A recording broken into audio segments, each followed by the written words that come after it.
In this short video, I will explain how to force restart your phone.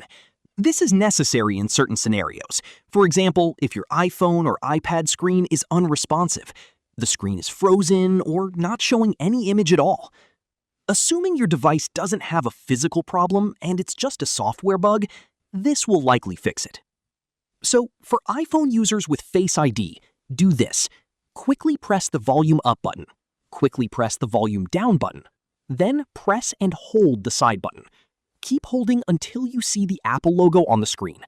Make sure this is done quickly. For users with iPhone 8, SE2, and later, do the same. Quickly press the volume up button. Quickly press the volume down button. Then press and hold the side button. Keep holding until you see the Apple logo on the screen. For those with an iPhone 7, it's a little different.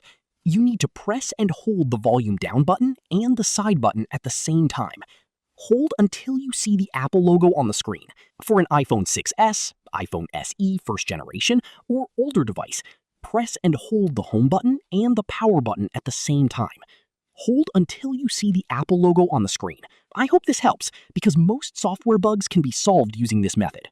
Good luck, and don't forget to share.